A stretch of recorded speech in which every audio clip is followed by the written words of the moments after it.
दोस्तों नमस्कार, ये है मार्गदर्शन फॉर सिविल सर्विसेज। मैं अनुराग चौधरी। दोस्तों हिंदी के महत्वपूर्ण प्रश्नों के अंतर्गत इस वीडियो में हम सॉल्व करेंगे हिंदी के विविध प्रश्नों का भाग 3 जो आपके आगामी परीक्षाओं जैसे TGT, PGT, ELT grade, government inter college प्रवक्ता, गवर्नमेंट डिग्री कॉलेज, उच्चतर शिक्षा असिस्टेंट प्रोफेसर, केंद्रीय विद्यालय संगठन और नेट जेआरएफ के लिए बहुत ही उपयोगी है। तो आइए शुरू करते हैं हिंदी के विविध प्रश्नों का भाग 3। आज की वीडियो का पहला प्रश्न है दोस्तों, गंग कवि द्वारा रचित चंद छंद वर्णन की महिमा पुस्तक की भाषा क्या थी, आपको बताना है। अवधी, खड़ी बोली, भोजपुरी या फिर ब्रज। तो सही उत्तर है दोस्तों, देखिए गंग कवि द्वारा रचित चंद छंद वर्णन की महिमा पुस्तक की भाषा खड़ी बोली थी। ऑप्शन बी आपका सही उत्तर है। अगला प्रश्न है दोस्तों, देखिए निम्न में से साधारणीकरण का सिद्धांत किस आचार्य का है, आपको बताना है। तो सही उत्तर क्या है दोस्तों, सही उत्तर है साधारणीकरण का सिद्धांत जो है ये आपका भट्ट नायक का दिया हुआ है। आप जान लीजिए साधारणीकरण शब्द का प्रयोग सबसे पहले भट्ट नायक ने किया है, जो भरत मुनि के रस सूत्र की व्याख्या के संदर्भ में आया है। इन्होंने इसे सिद्धांत में या सिद्धांत के रूप में स्थापित किया। दोस्तों साधारणीकरण देखिए क्या है, तो भट्ट नायक के अनुसार साधारणीकरण विभाव आदि होता है। अभिनव गुप्त के अनुसार साधारणीकरण विभावादि के अस्थायी भाव का होता है। केशव प्रसाद मिश्र ने इसे योग की मधुमती भूमिका से जोड़ा है। रामचंद्र शुक्ल के अनुसार आलंबन या आलंबनत्व धर्म का साधारणीकरण होता है। गुलाब राय के अनुसार नाटकीय प्रपंच, नाटककार, प्रेक्षक सभी का साधारणीकरण होता है। और नगेंद्र के अनुसार कवि की अनुभूति का साधारणीकरण होता है। आचार्य नंदुलाल वाजपेयी के अनुसार कवि कल्पित समस्त व्यापार का साधारणीकरण होता है, केवल किसी पात्र विशेष का नहीं। अगला प्रश्न देखिए बहुत ही महत्वपूर्ण है, पाली भाषा का या पाली भाषा की समय सीमा कितनी मानी जाती है। तो आप जान लीजिए 500 ईसा पूर्व से प्रथम शताब्दी ईस्वी तक पाली भाषा की जो समय सीमा है या कालक्रम माना जाता है। दोस्तों प्राकृत का प्रारंभिक स्वरूप पाली कहलाया, दूसरा रूप साहित्यिक प्राकृतिक का और तीसरा रूप अपभ्रंश का है। यद्यपि प्राकृत भी अपने शब्द संसार को भरने के लिए संस्कृत का आश्रय लेती रही, फिर भी उसमें एक की प्रकृति अन्य सहजता तथा सरलता छाई रही। इसलिए जो प्राकृत रहा ये दोस्तों जनसाधारण के अति निकट रही और उसका रूप परिवर्तित होता रहा। पाली का जो काल विभाजन है, प्रथम प्राकृत काल जिसको पाली काल कहते हैं, ये ईस्वी पूर्व या ईसा पूर्व 500 से पहले ईस्वी तक।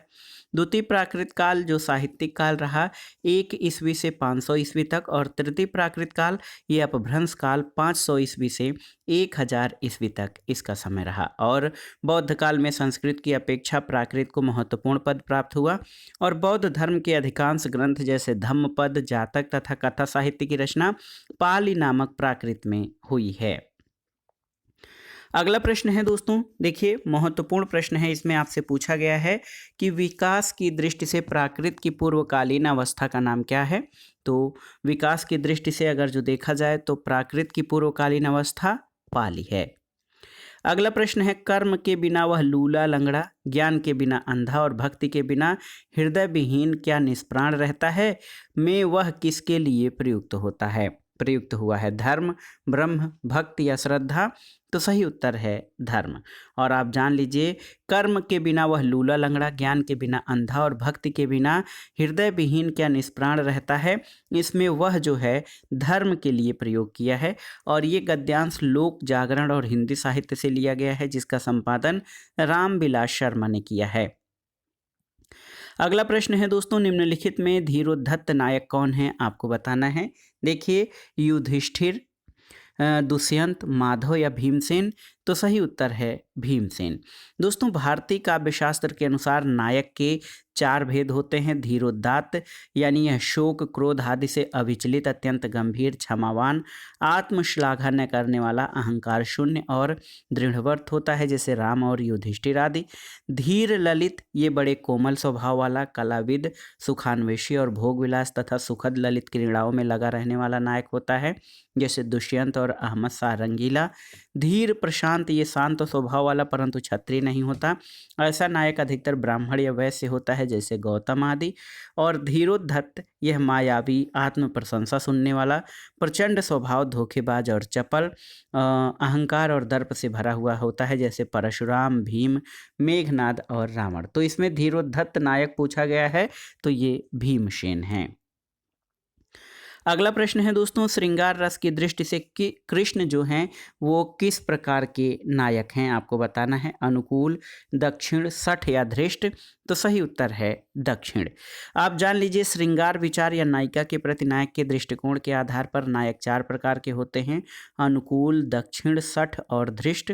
अनुकूल नायक पत्नीव्रत होता है, पर नारी को मातुल्य मानता है, वह एक ही नायिका में अनुरक्त रहता है। दक्षिण नायक कई नायिकाओं का प्रणयी होता है, फिर भी वह पूर्ण प्रणयिनी को नहीं भूलता है। सभी नायिकाओं के प्रति उसका व्यवहार सरल, भद्र और दयावान होता है।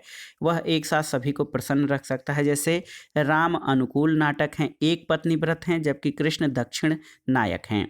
दुष्यंत भी दक्षिण नायक हैं। सठ नायक वह है जो छल, कपट और प्रवंचना से परिपूर्ण होता है। वह अन्य नायिकाओं से प्रेम तो अवश्य करता है किंतु प्रकट रूप से नहीं, वह निर्लज्ज नहीं होता। इसके विपरीत धृष्ट नायक खुले रूप से दुराहरण करता है, दुराचरण करता है और निर्लज्ज होता है। वो अपनी प्रधान महिषी का मन दुखाने में नहीं चूकता और उसकी प्रताड़ना की भी परवाह नहीं करता है। अगला प्रश्न है दोस्तों, a dictionary of English and Hindustani के लेखक कौन हैं, आपको बताना है। तो सही उत्तर है जॉन गिलक्राइस्ट। दोस्तों ये पुस्तक जॉन गिलक्राइस्ट की रचना है और ये फोर्ट विलियम कॉलेज में नियुक्त हिंदुस्तानी के प्रथम प्रोफेसर थे। इस कॉलेज में नियुक्ति के पूर्व इन्होंने ओरिएंटल सेमिनरी संस्था स्थापित किया जिसमें हिंदुस्तानी के पठन पाठन की व्यवस्था थी। जॉन गिलक्राइस्ट के बारे में जान लेते हैं दोस्तों। इन्होंने a grammar of the Hindustani language with a supplement, the oriental linguistic, the Hindi story teller और द हिंदी मैनुअल नामक पुस्तकों की रचना की है। अगला प्रश्न है दोस्तों, आई.ए. रिचर्ड्स के महत्वपूर्ण सिद्धांत में से कौन सा एक है। देखिए, विरेचन, अनुकरण, संप्रेषण सिद्धांत या निर्वैयक्तिकता सिद्धांत। तो सही उत्तर है आई.ए. रिचर्ड्स के महत्वपूर्ण सिद्धांतों में संप्रेषण सिद्धांत महत्वपूर्ण है। अगला प्रश्न है, कैथारसिस यानी विरेचन शब्द मूलतः संबंधित है किससे। भौतिक शास्त्र, रसायन शास्त्र, समाजशास्त्र या चिकित्सा शास्त्र। तो सही उत्तर है कैथारसिस यानी विरेचन शब्द मूलतः चिकित्सा शास्त्र से संबंधित है और इसका प्रयोग अरस्तु ने किया है। अगला प्रश्न है, अधोलिखित में से सूक्ति परक वाक्य या सूक्ति नहीं है कौन सा, आपको बताना है। देखिए, पहला है कि अग्निस्वर्ण को परखती है और संकट वीर पुरुषों को। सही है। अज्ञान से बढ़कर कोई अंधकार नहीं है। सही है। अंधे की लकड़ी, ये सूक्ति वाक्य नहीं है बल्कि ये दोस्तों मुहावरा है। सांच बराबर तप नहीं, झूठ बराबर पाप, जाके हृदय सांच है ताके हृदय आप। तो दोस्तों सी जो है ये सूक्ति परक जो है वाक्य नहीं है। अगला प्रश्न है, संविधान सभा में हिंदी, हिंदुस्तानी और देवनागरी तथा अंतर्राष्ट्रीय अंकों को लेकर प्रस्तुत किए गए मुंशी आयंगर फार्मूला के प्रस्तोता कौन हैं।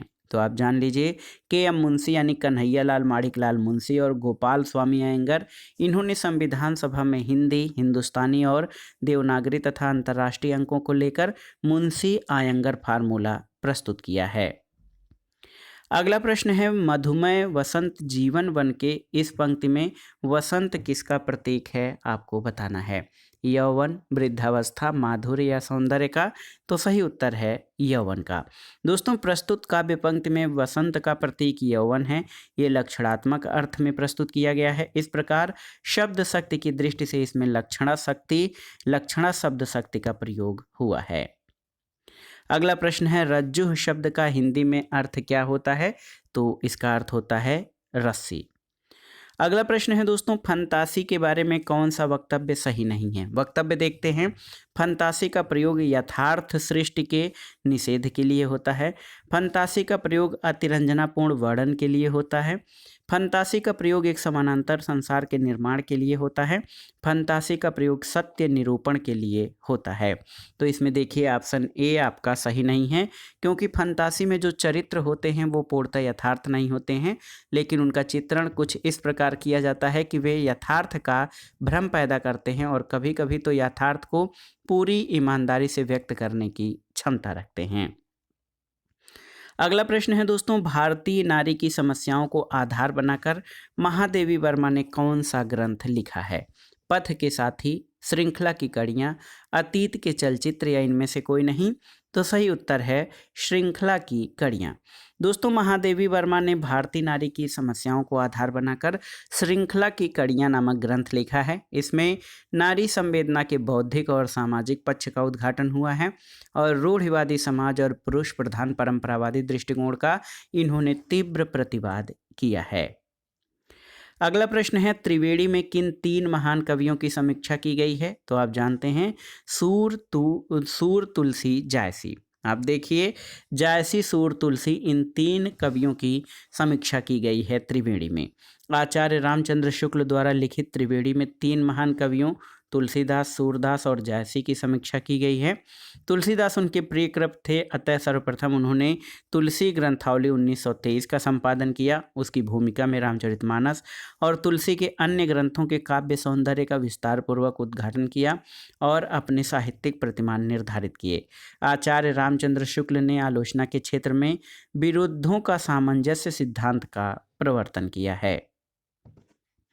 अगला प्रश्न है दोस्तों, प्रमुख रूप से किस कवि के आधार पर आचार्य रामचंद्र शुक्ल ने अपने साहित्यिक प्रतिमान स्थापित किए हैं? कबीरदास, तुलसीदास, केशवदास या सूरदास? तो सही उत्तर है तुलसीदास। तुलसीदास को वो समन्वय की विराट चेतना वाला कवि कहते हैं। अगला प्रश्न है दोस्तों, खरोष्ठी लिपि की उत्पत्ति किससे हुई है? तो याद रखिएगा, खरोष्ठी लिपि अरमाइक लिपि से उत्पन्न हुई है और खरोष्ठी लिपि गांधारी लिपि के नाम से भी जानी जाती है, जो गांधारी और संस्कृत भाषा को लिपिबद्ध करने के प्रयोग में आती है और इसका प्रयोग 3री शताब्दी ईसा पूर्व से 3री शताब्दी तक प्रमुख रूप से एशिया में होता रहा है और खरोष्ठी लिपि दाएं से बाएं ओर लिखी जाती थी। अगला प्रश्न है, चूलिका किसका भेद है? आपको बताना है। पाली, प्राकृत, अपभ्रंश या पारसी? तो सही उत्तर है प्राकृत। दोस्तों, प्राकृत नाम के अंतर्गत व्याकरणों के अनुसार कई भाषाएं आती हैं।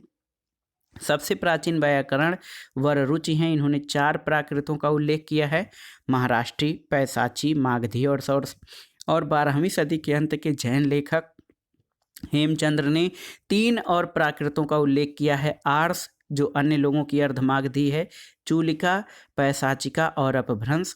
और परवर्ती व्याकरणों ने सामान्यतः हेमचंद्र का अनुसरण किया है। वररुचि ने अपभ्रंश को एक पृथक प्राकृत नहीं माना है और संभवतः यह ठीक भी है। यह वही है जिसे बहुत से काव्यशास्त्रियों ने देश भाषा कहा है। देश भाषा का अर्थ है देश में अथवा लोगों में बोली जाने वाली भाषा, और दंडी के काव्यादर्श से पता चलता है कि काव्य में अपभ्रंश से अभिप्राय चरवाहों और अन्य इसी प्रकार के अन्य लोगों की भाषा है। व्याकरण और छंद शास्त्र की पुस्तकों में जो कुछ भी संस्कृत से भिन्न था अपभ्रंश कहा जाता था। और प्राकृत के अंतर्गत उन्होंने महाराष्ट्री जो श्रेष्ठ प्राकृत है, सौर सेनी, गौड़ी और लाटी को लिया है। गौड़ी प्रत्यक्ष ही मागधी का दूसरी नाम था और लाटी से उनका क्या अभिप्राय है ये पूर्णतः स्पष्ट नहीं है। अगला प्रश्न है, निबद्ध या निबंध काव्य कौन नहीं है? देखिए, विनय पत्रिका, प्रलय की छाया, शिवाजी का पत्र या राम की शक्ति पूजा? तो सही उत्तर है विनय पत्रिका। दोस्तों, विनय पत्रिका निबंध काव्य नहीं है बल्कि गीति काव्य है। निबंध काव्यों की श्रेणी में जयशंकर प्रसाद की प्रलय की छाया, इसके अलावा शेर सिंह का शस्त्र समर्पण, निराला की शिवाजी का पत्र आते हैं और निराला द्वारा रचित राम की शक्ति पूजा ये निबंध काव्य हैं। दोस्तों, उत्तर प्रदेश माध्यमिक शिक्षा सेवा चयन बोर्ड ने अपने प्रारंभिक उत्तर कुंजी में इस प्रश्न का उत्तर राम की शक्ति पूजा माना था, लेकिन संशोधित उत्तर कुंजी में इस प्रश्न का उत्तर विनय पत्रिका को मान लिया है। अगला प्रश्न है दोस्तों, प्रगीत में किसकी प्रधानता होती है? आपको बताना है। भावना और गीतात्मकता, संगीतात्मकता, प्रकृति चित्रण या उपर्युक्त में से किसी की नहीं? तो सही उत्तर है संगीतात्मकता, ऑप्शन बी। दोस्तों प्रगीत काव्य में संगीतात्मकता का महत्वपूर्ण स्थान है। प्रगीत में अंतर्जाल का स्वाभाविक रागात्मक स्फुरण होता है, अतः संगीतात्मकता एक आवश्यक तत्व माना गया है। प्रगीत काव्य की तात्विक विवेचना आधुनिक युग में हुई है और आलोचना शास्त्रियों ने प्रगीत के 6 मुख्य तत्व संगीतात्मकता, आत्माभिव्यक्ति, रागात्मक अनुभूति का समत्व, जीवन के एक अंश का चित्रण, भावाभिव्यंजना और संक्षिप्तता निर्धारित किए हैं। अगला प्रश्न है दोस्तों, चंपू के 2 भेद कौन से हैं? चंपू क्या है? तो दोस्तों गद्य और पद्य मिश्रित जो रचनाएं हैं उनको चंपू कहते हैं। चंपू के 2 भेद कौन कौन से हैं? तो ये विरुद्ध और करम्बक। याद रखिएगा, सामान्य तौर पर काव्य के 2 भेद होते हैं, दृश्य काव्य जिसका अनुभव किया जाए और श्रव्य काव्य जिसका अभिनय न हो सके, जिसे पढ़कर या सुनकर आनंद आए। और श्रव्य काव्य के 3 पद हैं, 3 भेद हैं, पद्य यानी छंद में, गद्य यानी छंद रहित और चंपू गद्य और पद्यमय काव्य। और जो चंपू है उसके अंतर्गत 2 भेद होते हैं, विरुद्ध और करम्बक। अगला प्रश्न है, कालक्रम की दृष्टि से सबसे पुराने कवि कौन से हैं? तुलसीदास, सूरदास, बिहारी या विद्यापति? तो सही उत्तर है विद्यापति। दोस्तों विद्यापति आदिकालीन या सबसे पुराने कवि हैं, जबकि तुलसीदास और सूरदास भक्तिकालीन और रीतिकालीन कवि हैं बिहारी। देखिए दोस्तों, कुछ अन्य महत्वपूर्ण तथ्यों को आप जान लीजिए कि तुलसीदास को नाभादास कलिकाल का वाल्मीकि कहते हैं, ये सत्य भी है।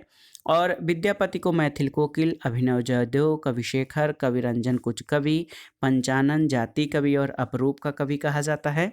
हजारी प्रसाद द्विवेदी सूरदास की रचना सूरसागर को स्त्री जाति का विशाल काव्य कहते हैं। बलदेव उपाध्याय बिहारी को दोहों का बादशाह कहते हैं और बिहारी को भारत का थामसन भी कहा जाता है। अगला प्रश्न है दोस्तों, हिंदी आलोचना में जातीय शब्द का राष्ट्रीय अर्थ में सर्वप्रथम प्रयोग किसने किया है? आपको बताना है। तो सही उत्तर है, आप देखिए, भारतेंदु हरिश्चंद्र।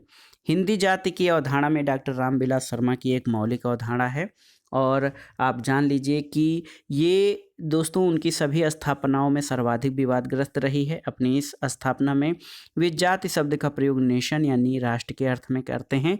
इस अर्थ में जाति का प्रयोग सबसे पहले भारतेंदु हरिश्चंद्र ने किया, उसके बाद कार्तिक प्रसाद और महावीर प्रसाद द्विवेदी ने किया, जिसकी चर्चा करते हुए रामविलास जी लिखते हैं कि हिंदी में तथा भारत की अन्य भाषाओं में जात शब्द पेशेवर बिरादरी यानी कास्ट, नस्ल और कौम के लिए प्रयुक्त होता रहा है। कौम के लिए उसका प्रयोग नया नहीं है। भारतेंदु हरिश्चंद्र ने जातीय संगीत नामक निबंध में प्रदेशगत जाति के संगीत की चर्चा की थी, किसी पेशेवर बिरादरी के संगीत की नहीं। श्याम सुंदर दास द्वारा संपादित जनवरी 1902 की सरस्वती पत्रिका में कार्तिक प्रसाद के लेख का शीर्षक था महाराष्ट्री जाति का अभ्युदय। जाति और साहित्य के संबंध में महावीर प्रसाद द्विवेदी ने 1923 में हिंदी साहित्य सम्मेलन के कानपुर अधिवेशन में कहा था, जिस जात विशेष में साहित्य का अभाव या उसकी न्यूनता आपको दिखाई पड़े, आप ये निश्चित समझिए कि वो जाति असभ्य किम अपूर्ण सभ्य है। जिस जाति की सामाजिक अवस्था जैसी होती है उसका साहित्य भी ठीक वैसा ही होता है। इसलिए स्पष्ट है कि हिंदी आलोचना में जातीय शब्द का राष्ट्रीय अर्थ में सर्वप्रथम प्रयोग भारतेंदु हरिश्चंद्र ने किया था। अगला प्रश्न है दोस्तों, रूपकों का बादशाह किसे कहा जाता है? तुलसीदास, सूरदास, कबीरदास या परमानंद दास? तो सही उत्तर है तुलसीदास। दोस्तों बच्चन सिंह ने अपनी पुस्तक हिंदी साहित्य का दूसरा इतिहास में लिखा है कि रूपकों के बादशाह गोस्वामी तुलसीदास हैं। रूपक सादृश्य मूलक होता है पर इसमें विसादृश्य भी होता है और विसादृश्य पर सादृश्य के आरोप में कल्पना की आवश्यकता के साथ ही अवधारणा की जरूरत होती है। अवधारणा विसादृश्य में निहित होती है। इसके लिए मानस के अयोध्या कांड, कैकेयी रोष तरंगड़ी ठाढ़ी और कवितावली के लंका दाह के रूपक देखे जा सकते हैं। अगला प्रश्न है दोस्तों, बिहारी सतसई पर फिरंगे सतसई नाम से फारसी भाषा में एक टीका लिखी गई है, जिसके टीकाकार कौन है? तो उत्तर है आनंदी लाल शर्मा। दोस्तों बिहारी सतसई पर फिरंगे सतसई नामक फारसी टीका ये आनंदी लाल शर्मा ने लिखी है और सूरत मिश्र ने बिहारी सतसई पर टीका अमर चंद्रिका नाम से और लल्लू लाल जी ने लाल चंद्रिका नाम से लिखी है। अगला प्रश्न है दोस्तों, निज भाषा उन्नति है सब उन्नति को मूल, बिनु निज भाषा ज्ञान के मिटत नहीं को सूल। ये कविता किस पत्र में छपी थी? तो सही उत्तर है हिंदी प्रदीप में। भारतेंदु हरिश्चंद्र के हिंदी वर्धनी सभा प्रयाग के समक्ष दिए गए पद्यबद्ध भाषण में स्वभाषा और स्वराष्ट्र के प्रति दायित्व बोध और प्रेम फूट पड़ा और यह उनके भाषण हिंदी प्रदीप में छपी थी। अगला प्रश्न है, शिवा को बखानो की बखानो छत्रसाल को, इसमें शिवा का अर्थ क्या है? तो सही उत्तर है शिवाजी। दोस्तों, चित्रकूट के सोलंकी राजा रुद्र ने भूषण को कवि भूषण की उपाधि दी थी। ये कई राजाओं के आश्रय में रहे और कहा जाता है कि भूषण शिवाजी के यहाँ कुछ दिनों तक रहकर अपने घर लौटते समय महाराज छत्रसाल के दरबार में गए। इन्हें शिवाजी का राजकवि समझकर महाराज छत्रसाल ने इनका बड़ा आदर किया और यथोचित सम्मान करने के लिए विदा करते समय इनकी पालकी को कंधा लगाया। भूषण यह देखकर पालकी से कूद पड़े और उनकी प्रशंसा में शिवा को बखानो की बखानो छत्रसाल को कवित्व पढ़ा और स्पष्ट है यहाँ शिवा का अर्थ शिवाजी है। अगला प्रश्न है, यदि प्रेम स्वप्न है तो श्रद्धा जागरण है, यह पंक्ति किसके निबंध से ली गई है? तो याद रखिएगा दोस्तों, ये पंक्ति जो है ये श्रद्धा भक्ति निबंध जो कि आचार्य रामचंद्र शुक्ल द्वारा लिखित है उस निबंध से ली गई है। और आचार्य रामचंद्र शुक्ल के प्रमुख निबंधों की महत्वपूर्ण पंक्तियां देखिए। भाव या मनोविकार से समस्त मानव जीवन के प्रवर्तक भाव या मनोविकार हैं। दूसरा है कि अनुभूति के द्वंद्व से ही प्राणी के जीवन का आरंभ होता है, तो ये भाव या मनोविकार से लिए गए हैं। देखिए, नाद सौंदर्य से कविता की आयु बढ़ती है, ये कविता क्या है शीर्षक से निबंध से लिया गया है। और भिन्न भिन्न विधान और कथन के ढंग अलंकार कहलाते हैं, ये भी कविता क्या है शीर्षक से लिया गया है। करुणा निबंध से ली गई प्रतियां, करुणा सेत का सौदा नहीं है। और दूसरा है करुणा का विषय दूसरे का दुख है, अपना दुख नहीं। क्रोध, तो देखिए क्रोध निबंध से दंड का कोप का ही विधान है। और बैर क्रोध का आचार या मुरब्बा है, ये क्रोध निबंध से ली गई पंक्तियां हैं। अगला प्रश्न है, अधैर्य का कवि किसे कहा गया है? तो सही उत्तर है रामधारी सिंह दिनकर को दोस्तों अधैर्य का कवि कहा जाता है। और स्वतंत्रता के पूर्व उन्हें विद्रोही कवि भी कहा जाता था, लेकिन स्वतंत्रता के बाद वे राष्ट्र कवि कहलाए। अगला प्रश्न है, निम्नलिखित में से कौन सा कथन लघु कथा की विशेषता है? देखिए, कहानी को लघु रूप में लिखना ही लघु कथा है, सही नहीं है। लघु आकार के कारण लघु कथा उद्देश्यहीन होती है, सही नहीं है। बालकों द्वारा लिखी गई कहानी लघु कथा होती है, सही नहीं है। और लघु कथा का ताना बाना किसी एक मर्मांतक बिंदु पर केंद्रित होता है और ये आकार में लघु होती है। ऑप्शन डी आपकी जो है लघु कथा की सही विशेषता को दर्शाता है। अगला प्रश्न है दोस्तों, उपन्यास और कहानी के अंतर को व्यक्त करने वाला जो कथन सही नहीं है उसे छांटिए। देखिए, उपन्यास में कथानक होता है, कहानी में अनिवार्य नहीं है। कहानी में चरित्र वातावरण आदि की प्रधानता होती है, सही है। उपन्यास में जीवन के समग्र रूप का चित्रण होता है, जबकि कहानी में किसी एक अंश का, सही है। और देखिए, उपन्यास में जीवन के समग्र रूप का उपन्यास में अनेक स्थलों पर इतिवृत्तात्मक वर्णन मिलते हैं, जबकि कहानी में छोटे आकार के कारण ऐसे स्थल नहीं होते, सही है। उपन्यास कहानी का लघु संस्करण होता है, कहानी उपन्यास का 10वां भाग होती है, ये सही नहीं है। दोस्तों, लघु कथा से बड़ी कहानी होती है, कहानी से बड़ा उपन्यास होता है। कहानी उपन्यास का लघु संस्करण है जो एक घटना को समेटे हुए उसके सकारात्मक और नकारात्मक रूप को विस्तार पूर्वक कहने की चेष्टा करती है। विकल्प डी आपका सही नहीं है, अन्य ऑप्शन सही हैं। अगला प्रश्न है दोस्तों, उपन्यास और कहानी का मुख्य अंतर क्या है उसका? देखिए, आकार प्रकार, विषय निरूपण, घटना का चयन या पात्रों की विविधता। तो सही उत्तर है विषय निरूपण। दोस्तों, उपन्यास और कहानी का मूल अंतर उसका विषय निरूपण होता है। कहानी लघु आकार की होती है जबकि उपन्यास काफ़ी विस्तृत होता है। कहानी में प्रायः किसी मनोदशा का या एक घटना का वर्णन होता है, जबकि उपन्यास में समग्र मानव जीवन से संबंधित विविध घटनाओं का समावेश होता है। अगला प्रश्न है दोस्तों, अनुकरण सिद्धांत के प्रणेता कौन है? तो देखिए, अरस्तु। अनुकरण का सिद्धांत जो है प्लेटो और उनके शिष्य अरस्तु का बहुचर्चित सिद्धांत है। अरस्तु के अनुसार कलाकार 3 प्रकार की वस्तुओं में से किसी एक का अनुसरण कर सकता है, जैसी थी या जैसी हैं, जैसी वे कही गई या समझी जाती हैं और जैसी वे होनी चाहिए। अगला प्रश्न है दोस्तों, अरस्तु के अनुकरण सिद्धांत में कौन सी एक बात नहीं है, आपको बताना है। पहला, कविता जगत की अनुकृति है, ये अरस्तु की बात है। अनुकरण की प्रक्रिया आनंददायक है, सही है। अनुकरण से हमें शिक्षा मिलती है। और काव्य प्रकृति का अनुकरण नहीं है, ये आपका सही नहीं है। दोस्तों आप जान लीजिए कि अरस्तु के अनुकरण सिद्धांत में ये कथन नहीं है कि काव्य प्रकृति का अनुकरण नहीं है। वस्तुतः अरस्तु काव्य को प्रकृति का अनुकरण मानते हैं। अरस्तु के अनुसार कविता जगत की अनुकृति है, अनुकरण की प्रक्रिया आनंददायक है और अनुकरण से हमें शिक्षा मिलती है। अगला प्रश्न है, विरेचन सिद्धांत के प्रतिपादक कौन हैं, आपको बताना है। देखिए दोस्तों, महत्वपूर्ण प्रश्न है। तो विरेचन सिद्धांत के जो प्रतिपादक हैं वो अरस्तु हैं। विरेचन संबंधी अपनी अवधारणा अरस्तु ने त्रासदी यानी ट्रेजेडी के संबंध में दी है, क्योंकि प्लेटो ने त्रासदी पर ही ये आरोप लगाया कि वह मनुष्य की हीन भावनाओं को उद्बुद्ध करके उसे कमजोर बनाती है, इसलिए मानसिक स्वास्थ्य की दृष्टि से अहितकर है। और इसी मान्यता का खंडन करते हुए अरस्तु ने विरेचन सिद्धांत दिया था। अगला प्रश्न है, प्रिंसिपल ऑफ लिटरेरी क्रिटिसिज्म पुस्तक के लेखक कौन हैं? तो सही उत्तर है रिचर्ड्स। दोस्तों प्रिंसिपल ऑफ लिटरेरी क्रिटिसिज्म पुस्तक के लेखक रिचर्ड्स हैं। और रिचर्ड्स ने पाश्चात्य काव्य शास्त्र आलोचना में मूल्य सिद्धांत, संप्रेषण सिद्धांत और काव्य भाषा सिद्धांत दिया है। रिचर्ड्स की पुस्तकों में meaning of meaning, the foundation of aesthetics, practical criticism, philosophy of rhetoric या साइंस एंड पोएट्री प्रमुख हैं। अगला प्रश्न है, आचार्य शुक्ल का निबंध संग्रह चिंतामणि सर्वप्रथम किस नाम से प्रकाशित हुआ था? देखिए, विचार कौस्तुभ, विचार मणि, विचार बैन या विचार विधि। तो सही उत्तर है विचार विधि।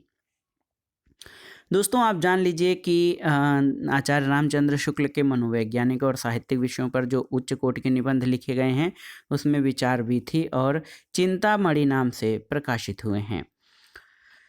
अगला प्रश्न है दोस्तों, देखिए, किसकी मान्यता है कि औदात्य अभिव्यक्ति की उच्चता और उत्कृष्टता का नाम है? ये जो है इस वीडियो का दोस्तों ये आखिरी प्रश्न है। इसमें आपसे पूछा गया है कि किसका विचार है कि औदात्य अभिव्यक्ति की उच्चता और उत्कृष्टता का नाम है? तो सही उत्तर है लोनजाइनस। दोस्तों पाश्चात्य काव्यशास्त्री लोनजाइनस की मान्यता है कि औदात्य अभिव्यक्ति की उच्चता और उत्कृष्टता का नाम है। इनकी प्रमुख पुस्तक ऑन द सबलाइम यानी पेरियुसप्स है। अन्य महत्वपूर्ण पुस्तकों में आइए देखते हैं, मैथ्यू अर्नाल्ड की पुस्तक एसेज इन क्रिटिसिज्म, प्लेटो की इयोन, एलियट की द वेस्टलैंड और क्रोचे की एस्थेटिक हैं। तो दोस्तों ये था आज का वीडियो, हिंदी के विविध प्रश्नों की श्रृंखला का भाग 3, जो आपके आगामी अन्य परीक्षाओं के लिए बहुत ही उपयोगी है। आप इन प्रश्नों को तैयार कर लीजिए। वीडियो आपको कैसा लगा हमें कमेंट बॉक्स में ज़रूर बताइएगा। वीडियो को लाइक करें, शेयर करें और इस चैनल मार्गदर्शन फॉर सिविल सर्विसेज को सब्सक्राइब करें।